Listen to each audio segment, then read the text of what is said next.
Welcome to the deep dive.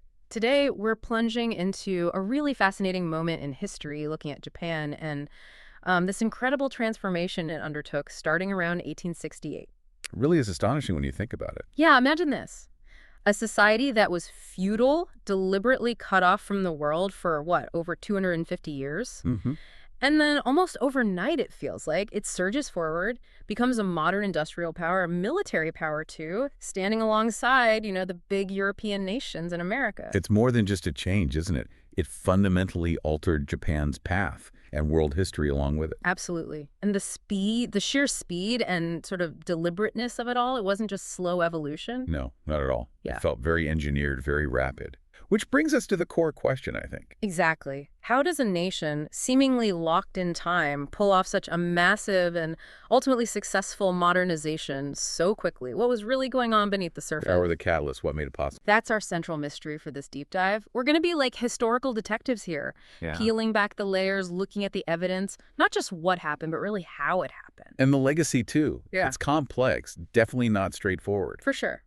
So, to understand the transformation, we absolutely have to start before it. We need to set the scene.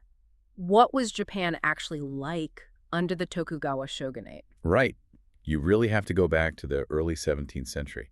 That's when the Tokugawa shogunate came to power. It was a military government established after a long, bloody period of civil war. And they brought peace, right? That was the big achievement. Yes, over 2.5 centuries of peace and stability, which was unprecedented.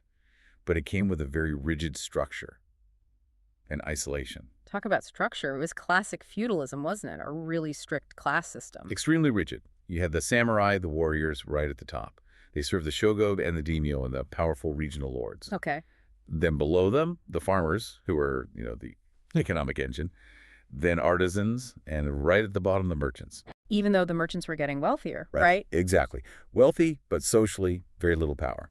And moving between these classes, almost impossible. So how did the Tokugawas keep such tight control for so long? 250 years is a long time. Well, they were incredibly smart about it. They had this whole system. The most famous part is probably the Sankenkutai system. Ah, yes, where the lords had to travel to the capital. Precisely. Every other year, the daimyo had to live in Edo, modern Tokyo.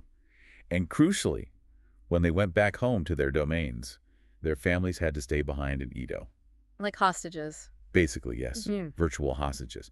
It kept the daimyo loyal, and it also drained their finances, making it hard for them to build up power to challenge the shogunate. Plus, they had spies everywhere, a very effective control mechanism. Wow. So a system really designed to prevent change, almost frozen in time. But you said by the early 19th century, things were starting to fray. Definitely, cracks were appearing. That rigid class system, while stable, it really hampered economic dynamism. The merchants had money, but couldn't really invest or innovate freely. And the oscillation policy, sakoku. That became a huge liability. While Japan was closed off, Europe and America were going through massive industrial and technological revolutions. Japan was just falling further and further behind, especially militarily. It was becoming, well, vulnerable. And that vulnerability was about to be exposed, wasn't it? Dramatically. Oh, yes. Enter Commodore Perry, 1853. He sails into Edo Bay with this fleet of American warships, the Black Ships. Can you imagine seeing those? Steam-powered, bristling with cannons, nothing like anything they'd seen before. It must have been terrifying, a real shock. And Perry wasn't just visiting, he had demands. Open your ports to American trade, or else. The threat was implicit, but very real. Absolutely. And it starkly revealed Japan's weakness. After centuries of seeing themselves as, self-sufficient, the shogunate realized they simply couldn't repel these ships. They didn't have the technology. So they basically had no choice. Pretty much. Yeah. They were forced to sign the Treaty of Kanagawa in 1854 with the U.S., and then similar treaties with other Western powers soon after, the unequal treaties. Unequal because they heavily favored the Western powers, right? Yeah. Opening ports, limiting tariffs Japan could charge, giving foreigners legal immunity. Exactly. It was a massive blow, not just economically, but psychologically. A deep humiliation. It shattered confidence in the shogunate. How could the government that was supposed to protect Japan fail so spectacularly? That was the question many people started asking, especially the samurai. They felt the shogunate had failed its duty. It created this huge crisis of legitimacy. Which ultimately led to revolution. Yes. Things came to a head in 1868. A coalition formed mostly ambitious young samurai from domains like Satsuma and Chushu. which had historically opposed the Tokugawas. And these weren't just random rebels, were they? They'd been studying the West. Right, they were educated, patriotic, and crucially, they had already started looking at Western military tech and political ideas in secret. They allied with figures in the imperial court. And together, they overthrew the shogun. Correct. They didn't just seize power. They framed it as restoring the emperor to his rightful place. Emperor Meiji, who was very young at the time. This event, the Meiji Restoration, it wasn't just a coup, it was the start of everything changing. So the emperor becomes the symbol of this new Japan. Exactly, a unifying figurehead. And the new leaders, they were acutely aware of how vulnerable Japan was. They knew that survival itself, let alone becoming strong, meant they had to modernize. Fast. Adopting Western technology, Western institutions. Western ways of thinking, even. Their slogan basically said it all. Fukoku Kishe, rich country, strong army.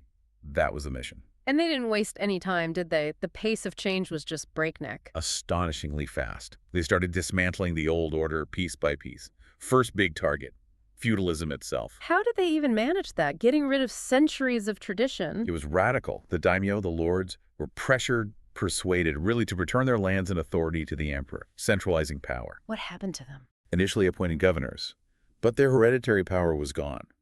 But the real shock was for the samurai. Yeah, their whole reason for being was tied to that feudal structure. Completely. Their stipends, their status, their right to carry swords, all abolished. Their class privileges were eliminated. They got government bonds as compensation, but many really struggled. Imagine, generations of warriors suddenly told they're obsolete. It was a huge social upheaval. Many became policemen or tried business, but many were just left to drift. Necessary for modernization, maybe, but deeply painful for that whole class. Okay, so dismantle feudalism. What else? Industrialization must have been key. Absolutely central. Yeah. And it was state-led, very strategic. They didn't just wait for it to happen. The government built railroads. That first line between Tokyo and Yokohama in '72 was huge, symbolically and practically. Built with foreign help initially. Yeah, British engineers, foreign loans to start. But they learned quickly. They set up state-owned model factories, shipbuilding, mining, textiles, weapons. Right. Imported foreign experts to teach them. And then, did the state keep running everything? Interestingly, no. Often, once these industries were up and running, the government sold them off, often quite cheaply, to private entrepreneurs. This helped kickstart private industry and led to the rise of those powerful, family-controlled conglomerates, the zaibatsu. Smart. Building infrastructure and private enterprise at the same time. And the strong army, part of the slogan. That was equally important. They knew military strength was crucial in that era, so out went the samurai armies, in came a modern conscript army, based largely on the Prussian model. Conscription, so ordinary farmers and townsfolk being drafted. Yes, universal conscription, a massive shift from relying on a hereditary warrior class, and they built a modern navy too, looking to the British Royal Navy as their model. Right. Standardized training, modern weapons, totally different from samurai warfare. Wow. Feudalism gone, industry booming, military modernized. That's huge. But it went deeper, right? Into society and culture. Oh, definitely. They overhauled the education system, made it compulsory for all children, boys and girls. That was revolutionary for the time. A huge investment in human capital. Exactly. And they actively encouraged adopting Western styles, clothing, hairstyles, even the calendar. Western science, technology, philosophy were all promoted heavily. They created a new legal system based on European codes. It must have felt like the entire world was changing under people's feet. Culture shock doesn't even begin to cover it. For many, yes. And look, while this modernization project was incredibly effective in transforming Japan, we have to acknowledge it wasn't smooth sailing. There were huge costs. Social disruption, you mean? People struggling to cope. Massive disruption. We talked about the samurai. Their struggles were immense. Their identity, their income just vanished. It bred a lot of resentment. Which led to resistance. Yes. It wasn't just the samurai either. In rural areas, farmers often resisted the new taxes needed to pay for all this modernization, or resented being forced to give up traditional ways. Sometimes this boiled over. Like the Satsuma Rebellion. That's the most famous example, yeah. 1877. Led by Saigu Takamori, ironically, one of the key leaders of the Restoration itself. So why did he rebel? He basically felt things were moving too fast, that traditional samurai values were being destroyed. He broke with the government over its westernization policies and the treatment of the samurai. And his rebellion. It was serious, but ultimately the new conscript army defeated Seigu samurai forces. It was a powerful, tragic symbol of the old ways being crushed by the new modernized state. but it also showed how deep the tensions ran. So, despite all these challenges, the social cost, the resistance of the Meiji government succeeded spectacularly where so many others failed. Why? What were the secrets to their success? Well, a few key things stand out. First, the leadership was exceptional. Mostly young, former samurai, yes, but highly educated, pragmatic, and incredibly determined. People like Ieto Hirobumi. Exactly. Yeah. Ieto, Yukibuto Shimichi. These guys weren't just armchair theorists. They went out into the world. The Iwakura mission is a prime example. Right. They traveled to the U.S. and Europe for almost 2 years. And they weren't tourists. They were meticulously studying everything: constitutions, factories, schools, armies. They came back with concrete plans, ready to adapt what they learned to Japan's situation. It was very hands-on, very strategic. So, smart leadership. What else? They were also very clever about learning from other countries' mistakes. How so? They looked carefully at places like China, which had also faced Western pressure, but had arguably stumbled, becoming partly colonized or heavily indebted. Japan's leaders were determined not to fall into those traps. Like avoiding excessive foreign debt. Yes, and maintaining control over their own policy decisions. Mm. They were selective about what they adopted from the West, always adapting it to fit Japanese needs and context. Not just blind imitation, it was a kind of strategic learning. That's a really important point. They learn from failures as much as successes. Which raises that question for us today, doesn't it? How well do nations or even individuals actually learn from history? A sobering thought. So, looking at the end result by, say, 1900, what had Japan become? It's almost unbelievable. In just over 30 years, Japan went from being this isolated, feudal nation on the verge of being dominated to a major industrial power. They had one of the world's most modern armies and navies. Able to compete on the world stage. And win. They defeated China in 1895 and then, stunningly, defeated a major European power, Russia, in 1905.